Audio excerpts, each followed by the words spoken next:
Bom, pessoal, boa noite.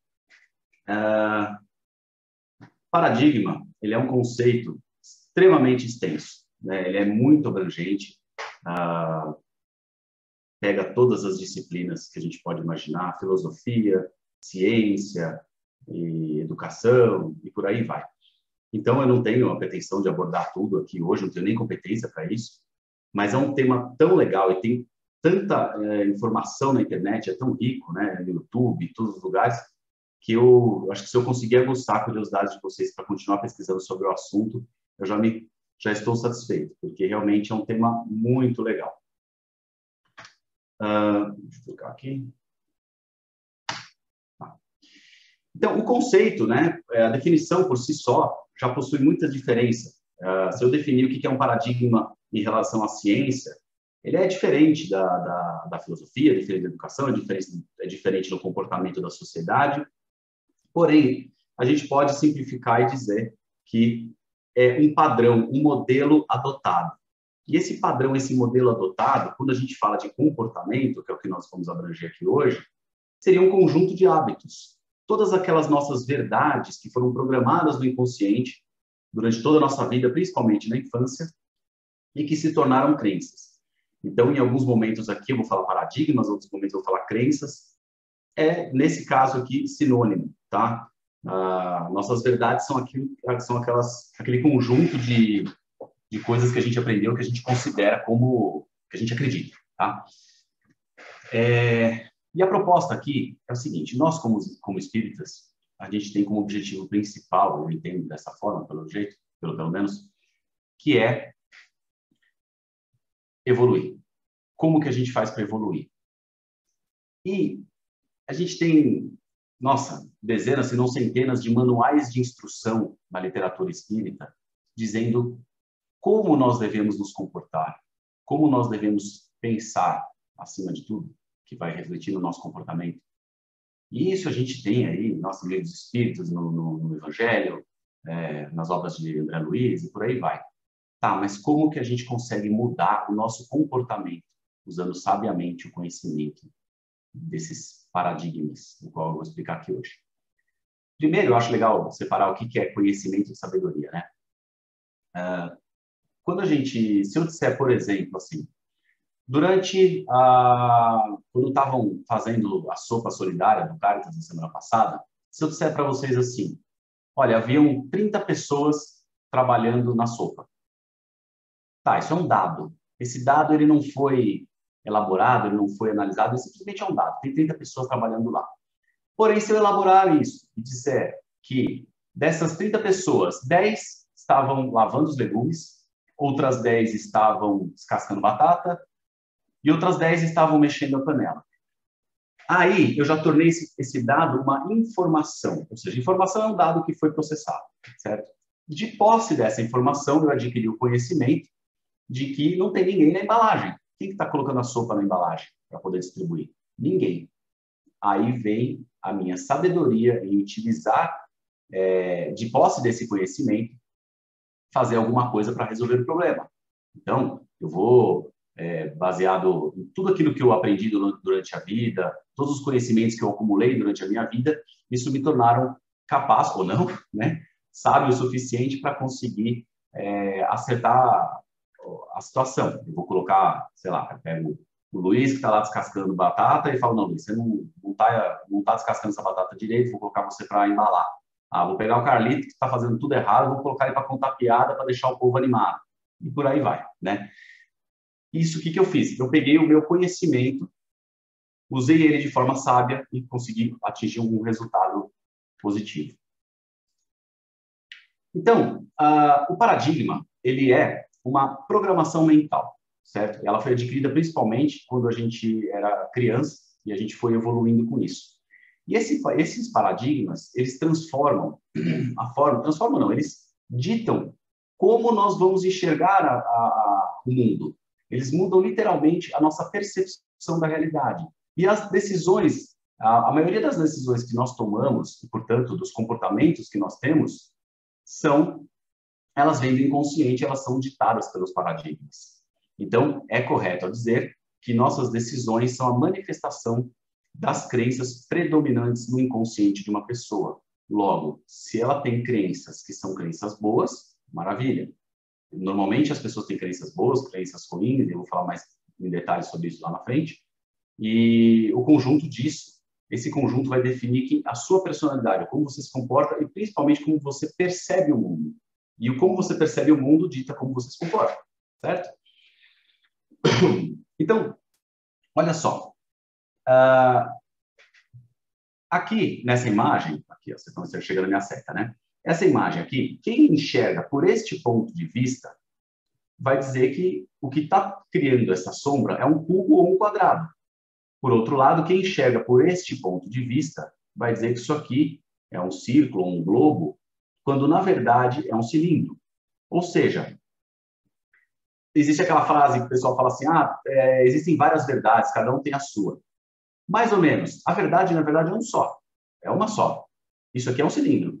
Porém, para essa pessoa, é verdadeiro que aquilo é um quadrado? É. Do ponto de vista dela, ela tem razão.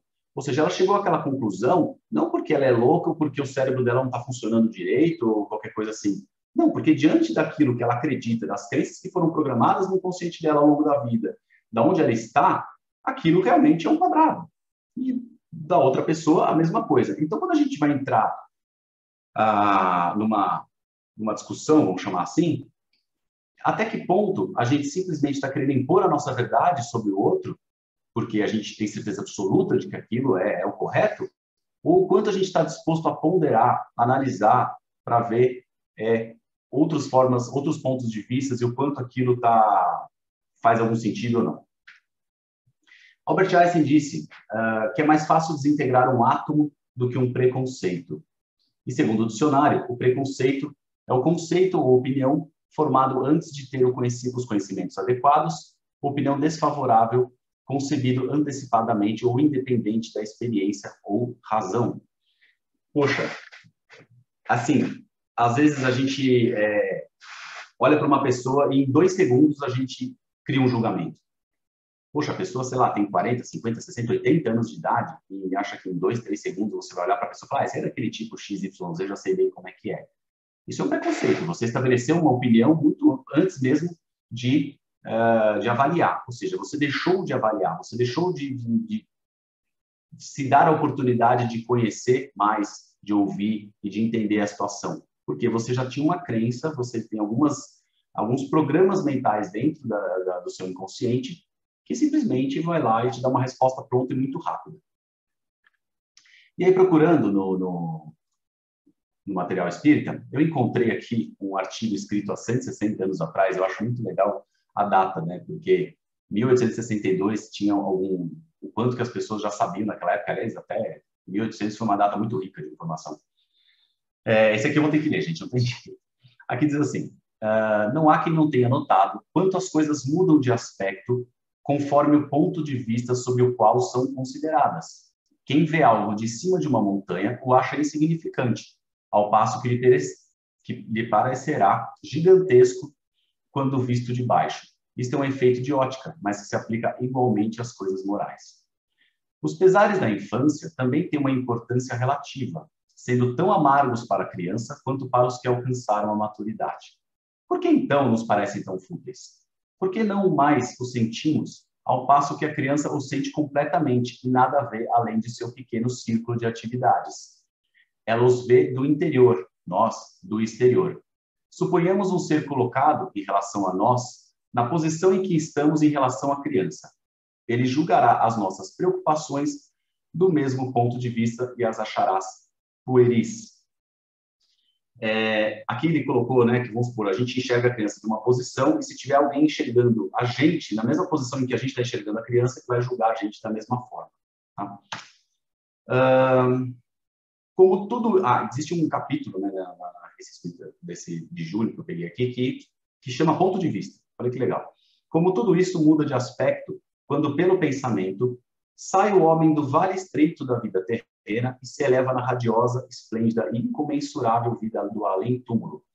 Como então tem piedade dos tormentos que se criou à vontade? Como então lhe parecem mesquinhas e pueris as ambições, a inveja, as suscetibilidades, as vãs satisfações do orgulho? É como se na idade madura considerassem as brincadeiras infantis. Aqui é interessante porque não é que quando a gente desencarna, é lógico que a gente vai ter um ponto de vista muito diferente, mas aqui ele não falou disso, ele falou como tudo isso muda de aspecto quando pelo pensamento. Ou seja, naquele momento que a gente para se equilibrar, para fazer uma prece, para poder refletir e tentar sair do automático do dia a dia, às vezes a gente olha uma situação e fala assim, nossa, eu briguei por causa daquilo, puxa, que bobagem. Às vezes você briga sei lá, com alguém da família por causa de uma besteirinha, passa o dia inteiro com aquela negatividade te acompanhando, e quando você se dá conta do quão pequeno isso é, a gente fica até envergonhado às vezes, né? Então, o que mudou? O ponto de vista. Eu estava enxergando a gravidade do assunto, do acontecimento de um lugar, passei para outro lugar, analisei e falei, puxa, não é bem assim. Isso é muito comum, né? Quando a gente até, enfim, vai comprar alguma coisa, a gente muda de ideia 400 vezes, né? Fala, vou comprar essa calça, aí amanhã você está deprimido, você fala assim, não vou, porque as coisas estão difíceis, no outro dia você está melhor, você fala, não, agora eu vou, enfim. E aí as crenças, eu dividi aqui em duas partes. As crenças limitantes, né? Que é aquela crença que te impede de conhecer mais. O que acontece? Toda vez que você tem uma crença onde impede você de ponderar outras possibilidades e ela dá um resultado negativo para você, aquilo é uma crença limitante. Tá? Então, por exemplo, se eu ficar aqui achando que eu sou o máximo, achando que eu posso tudo, que eu sempre me viro, que eu sou super inteligente, e falo assim, eu vou apresentar a palestra lá, não vou nem estudar, vou dar uma lida rápida aqui, chega no dia eu me viro e vou me dar bem. Não vai dar certo, eu vou ter um resultado pífio. Certamente eu vou chegar aqui e vou falar um monte de bobagem, porque eu não elaborei nada e vou ter um resultado negativo. Ou seja, parecia que era uma crença que ia me levar para cima, não, mas ela me deu um resultado negativo, porque eu não estava com o pé no chão. Então, é considerado uma crença limitante. Por outro lado, eu tenho umas crenças potencializadoras. Eu acho assim, por exemplo, se você tem uma crença onde você aprendeu desde sempre, é uma coisa natural em você, de que você sempre deve ouvir as outras pessoas com muita atenção e o devido respeito. É algo automático em você. Essa é uma crença potencializadora. A gente quer manter essa crença lá. É algo que que te dá um resultado positivo. Então, o oposto é esse daí. Tá, e o nosso estado emocional também influencia nas nossas decisões e, consequentemente, nossos comportamentos? Com certeza, né? Às vezes você fala assim, pô, eu preciso ter uma conversa séria com aquele fulano. E aí eu vou dizer umas duras verdades para ele. No dia seguinte você fala, não, acho melhor não sei, não vou dizer nada, vou ficar quieto. E no outro dia você fala, eu acho que eu vou ter uma conversa assim, mas eu vou conversar numa boa e vamos ver o que sai disso. Poxa, você variou. Então, a gente tem que sempre entender que os nossos paradigmas, todo esse programa mental que está dentro da gente, ele está influenciando? Está. O nosso estado de espírito está influenciando? Está. Então, se a gente simplesmente agir no automático e não tiver consciência de que tem todo esse programa querendo empurrar a gente para uma direção, a gente simplesmente vai ser o que a gente foi, o que nossos pais foram e assim por diante. Tem uma história muito interessante que inventada, mas tudo bem, serve de exemplo, aonde a mãe vai servir um peixe no jantar e ela traz a assadeira com o peixe e aí a filha pergunta assim, mãe, uma filha de 10 anos de idade, ela pergunta, mãe, por que você fez o peixe e você trouxe o peixe sem a cabeça e sem o rabo? Aí a mãe olhou e respondeu, olha, filha, não sei, minha mãe sempre fez assim, foi assim que ela me ensinou, então é desse jeito que eu faço. Aí a avó estava nesse jantar, a menina foi lá e perguntou para a avó, falou, vó, por que quando a senhora fazia o peixe, você também trazia o peixe sem a cabeça e sem o rabo? Aí a avó falou assim, nossa, pensando bem, não sei. Eu acho que a minha mãe me ensinou desse jeito. E aí eu passei a fazer desse jeito. E aí, nessa história, a bisavó estava lá também, para facilitar. E a netinha perguntou para a bisavó, falou, Bisa, por que quando a senhora fazia o peixe, a senhora cortava o rabo e a cabeça? Ela, porque minha assadeira era muito pequena e não cabia. Ou seja, passaram-se 2 gerações, as pessoas continuaram fazendo a mesma coisa sem se questionar o porquê. E a gente faz isso assim o tempo inteiro. Quanto que a gente não tem de programação que vieram dos nossos pais e que a gente segue aquilo, algumas boas, outras não, e que a gente passa para os nossos filhos, e aquilo vai continuando, e você fala assim, tá, mas quando que você parou para ponderar todos os seus paradigmas e falou assim, vamos lá, vamos ver como é que eu me comporto aqui. Por que eu me comporto aqui desse jeito? Ah, porque eu acredito em X coisa. Tá, mas isso é legal? Isso traz um resultado positivo? A gente não faz isso. Isso é muito raro de acontecer. Então, a gente acaba seguindo a vida no automático e vai ficando tudo igual. Aí você fala assim, poxa, é tão difícil, né? A gente não amar os nossos inimigos e, enfim, seguir todas as instruções do nosso manual de instruções. Aí vem aquela pergunta, como que a gente faz, então, para mudar a mente? Bom, não tem como sumir com o programa. Se você imagina um programa de computador, se eu for lá e tirar um pedaço, o programa vai dar pau em tudo. Não tem como chegar para você e falar assim, olha, você vai deixar de acreditar nisso daqui. Tá, mas se eu deixar de acreditar nisso aqui, eu vou acreditar em quê? Você tem que colocar alguma coisa no lugar. Não tem como você deletar um paradigma, porque vai ficar um buraco. O paradigma é aquela resposta rápida, automática que a gente tem, né? Então alguém chega lá e fala assim, cara, você tem que fazer isso aqui de qualquer jeito, você tem 2 horas para fazer. A sua resposta automática fala, não esquece, não consigo, não tem jeito, não posso, por exemplo.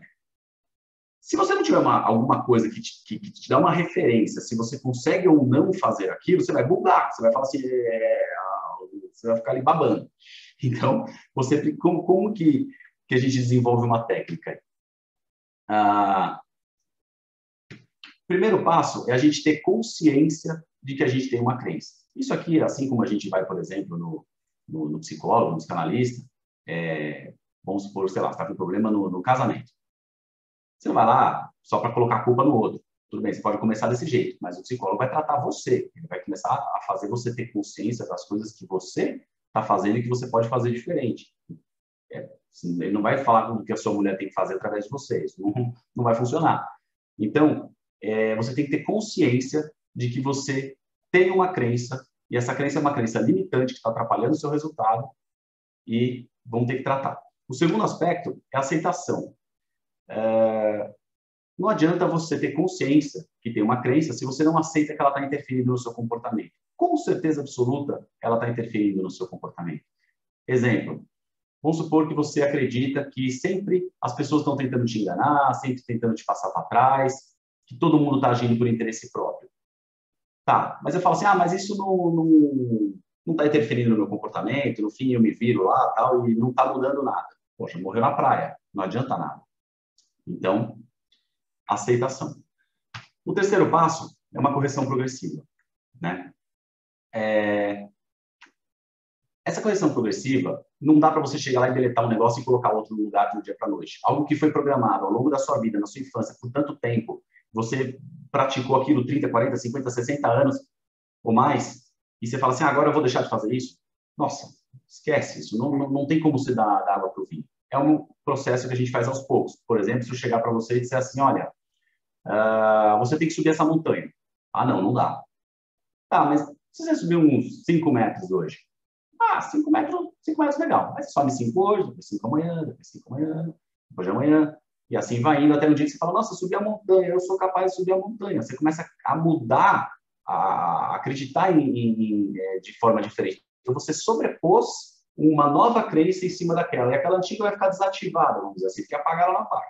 E aí a nova passa a fazer efeito. Ela é mais nova, ela vai ficar por cima, tá? E aí existem muitas técnicas, se vocês estudarem por aí, vai achar bastante coisa legal. E algumas coisas, assim, muito pessoais. Até contei essa história para vocês essa semana. Eu tenho um gatilho mental que eu criei, muito louco, e completamente maluco mesmo, onde foi o seguinte, teve uma semana que eu tava mal, assim, não sei, eu tava muito estressado, eu tava para baixo, tava uma semana que eu não tava legal. E aí, todo dia de manhã, eu vou preparar um café da manhã. Para mim, eu como ovo. O meu café da manhã é ovo. Eu faço uns 3, 4 ovos mexidos e pronto. Aí o que eu faço? Eu pego o ovo na geladeira, coloco ali em cima da pia, ali perto do fogão, e vou pegando o potinho, o garfo, quer dizer, o prato, as coisas, enfim, panela e tal. E nessa semana que eu estava muito afobado, assim, muito estressado, eu colocava o ovo ali em cima, virava as costas, ia fazer outra coisa, o ovo caía no chão e quebrava. Aí tinha que limpar, enfim, aí ficava mais nervoso ainda porque eu tinha estragado tudo. Passou 1 ou 2 dias, coloquei o ovo lá, o ovo caiu no chão e quebrou de novo. Isso foi muito bom, porque cristalizou na minha memória que na hora que eu vou colocar o ovo, é aquele momento que eu vou parar para pensar, eu estou equilibrado? Eu estou afobado? Como é que eu vou começar meu dia hoje? Aí eu falo assim, legal, vou pôr o ovo aqui, vou ver se ele vai correr para um lado para o outro, eu estabilizo tudo, estou tranquilo, estou sob controle, né? Estou controlando a situação, e aquilo vira um gatilho mental para eu me equilibrar todo dia de manhã. Então, assim, nossa, quem diria que o ovo em cima da pia ia fazer um negócio desse? Então, criar essa consciência. Quanto que a gente não está repetindo de comportamento passado dos nossos pais? Nossa, eu tenho um monte de crença, tanto potencializadora como limitantes, que vieram dos meus pais, que quando eu comecei a me dar conta, com 42 anos de idade, o Luiz sabe bem disso, eu falei assim, meu Deus, olha a quantidade de coisa que eu faço e que eu nunca parei para pensar o porquê que eu faço desse jeito. Para mim era uma verdade absoluta. Então, como que a gente vai conseguir mudar o comportamento? Como que a gente vai conseguir ser mais caridoso, enfim, seguir todo aquele manual de instrução maravilhoso? Porque, nossa, a literatura espírita é um manual coerente, brilhante, de como nós nos devemos comportar. E a gente não se comporta dessa forma, porque nós seguimos no automático. Então, a minha busca hoje é entender como tudo isso funciona, quais são os aspectos que estão influenciando, para eu conseguir reprogramar isso e começar a tomar as rédeas das minhas decisões. Não adianta a gente achar que a gente vai estar consciente o tempo todo. Isso gasta uma energia no cérebro danada. A gente não foi feito para trabalhar desse jeito. O lado reptiliano do cérebro, que é o automático, ele vai tomar conta, sei lá, 85% das vezes. É normal. Então, a gente tem que começar a reprogramar o nosso automático. E aí, tem muita coisa sobre neurociência que começa a abordar esse assunto, como que as coisas funcionam. Eu trouxe um pouquinho disso na última apresentação. E a gente começar a questionar um monte de coisa. Então, por exemplo, essa semana eu mudei para Botucatu, né, no dezembro do ano passado, e desde então eu não fui em nenhuma casa espírita. A única casa espírita que eu tinha ido na minha vida foi o Caritas. E aí tinha uma casa espírita aqui em Botucatu, eu falei, deixa eu ir lá conhecer. E eu fui. E aí, uma coisa que me chamou a atenção é que, de novo, eu era o mais novinho lá. Era tudo de 60 para cima. E eu falei, caramba, o processo foi muito parecido com o do cara. Você entra, aí conversa com o pessoal, senta, faz a prece de abertura, tem a palestra, aí depois vem o passe, e depois você tem um recado e sai, toma água e vai embora. Legal, padronizou-se um sistema. A padronização ela tem aspectos positivos, mas também tem alguns aspectos que não são tão bons, porque quando você pega alguém que não se identifica com esse processo, às vezes essa pessoa ela sai de lá e vai para algum outro lugar. Mas tá aí o público jovem. O Caritas tem um trabalho muito legal, né? O público jovem, aí tem o Cari Kids, Cari Jovens e o Cari Teens, né? E que já começa a fazer um processo desse. Mas aqui no Botucatu eu não vi nada disso. Então, por que a gente não começa a repensar? Às vezes, você, peraí, tem alguma forma de a gente passar o conceito espírita, os pilares do espiritismo, essa moral tão legal, né? Todos esses conceitos, para esse público jovem que hoje, nossa, tem mais perdido no mundo aí, né? Que estão sentindo falta dessa espiritualidade, de uma forma diferente, é para se pensar.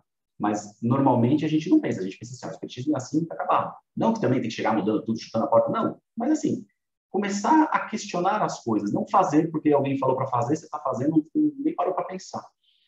Então, é isso, pessoal. Eu acho que a gente tem que ter consciência, acima de tudo, de que nós somos afetados por isso todos os dias, todo mundo, e que fica a dica aí para a gente estudar um pouquinho mais e tentar ver como que programa tudo isso. Eu estou fazendo um teste aqui, depois eu falo para vocês se deu certo. Dizem que nosso subconsciente, né, é quem responde rápido aos estímulos. Então, por exemplo, se alguém disser para mim, olha, tem um projeto aqui para você fazer em 2 horas, você tem que se virar, o subconsciente muito rapidamente vai dizer sim ou não. Isso vai basear nas crenças que eu tenho. Se eu disser assim, olha, é muito fácil, por exemplo, sei lá, eu ser gentil e atencioso o tempo todo. Vou falar, não, esquece, não tem como eu ser gentil e atencioso o tempo todo. Porque o meu subconsciente já sabe que não, aquilo não vai acontecer. Está programado nele, porque eu vivi uma série de coisas que me ensinaram isso. Agora, tem uma técnica, não sei se funciona, vamos ver, que quando você começa a dormir, que você está numa onda cerebral chamada teta, que é aquele sono leve, você começa a colocar, tem umas mensagens no YouTube que você coloca que tocam mensagens positivas, do tipo, eu sou grato todos os dias por tudo que eu tenho, sempre que eu encontrar alguém, eu vou ser gentil e atencioso, a gratidão me faz me sentir bem, coisas do tipo. Isso diz que você começa a criar, o subconsciente ele não reage nesse momento, ele simplesmente aceita o que vem quando você está nesse estado mental. Estou fazendo essa experiência, não sei, vamos ver se dá certo. Mal eu acho que não vai fazer, não tem feito. E é isso. Vamos tentar sair do automático aí e refletir por que nós nos comportamos desse jeito, de onde isso veio, por que, aceitar e começar a fazer uma correção progressiva. Obrigado, pessoal.